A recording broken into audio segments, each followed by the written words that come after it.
We think of the birds and beings of the far north and the challenges they face as we warm their icy world, burning carbon long in storage, threatening the frozen realm they depend on.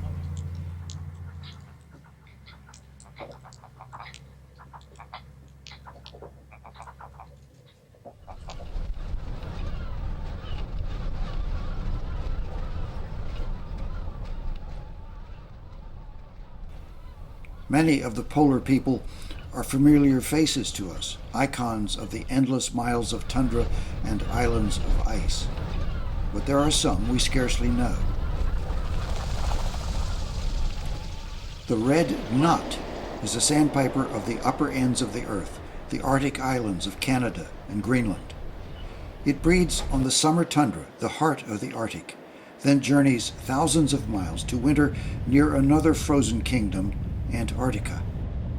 The red knot has chosen refuges at the icy extremes separated by the planet's girth, a life of challenges and gambles. The red flag shows this knot was tagged in Argentina. She was photographed in Virginia 10 years later, having flown meanwhile the distance to the moon. Toward the end of winter, the knots leave Tierra del Fuego, the tip of South America, and by some routing and staging make their way to Delaware Bay, the western coast of New Jersey. They arrive exhausted and depleted. They must feed, regain the half of their body weight just expended. There's only one food source, rich and plentiful enough to offer a chance at survival.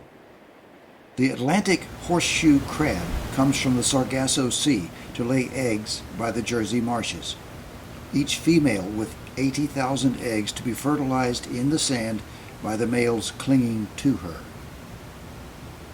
The red knots and other shorebirds gorge on the horseshoe crab eggs, refuel, regain the muscle, fat, and fuel needed for the remaining thousands of miles to the Arctic breeding range.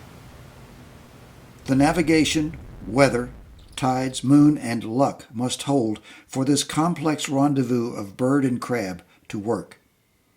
The window of success is a few days long. The distances are global. We know the result if any component fails.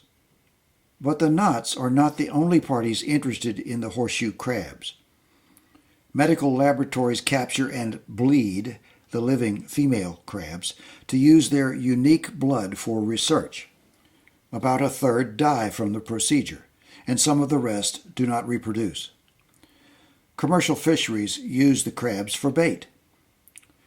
Declining numbers of knots and crabs, and the realization of the critical relationship between them earned a moratorium on taking female crabs for bait beginning in 2011.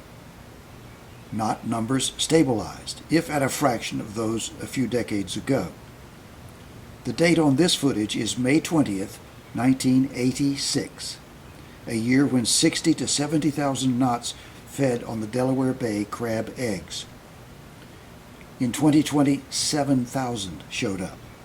Now, in 2022, the Atlantic States Marine Fisheries Commission wants to let commercial fisheries start chopping up female crabs again for bait, because there was a slight recovery to 12,000 knots in 2021. We are not likely to see again the historic swarms of red knots in Delaware Bay. If the fishing and biomedical industries have their way, the knots will continue to dwindle and starve on their measureless journeys. The knots are epic navigators, but they are not skilled at finding the political pressure points.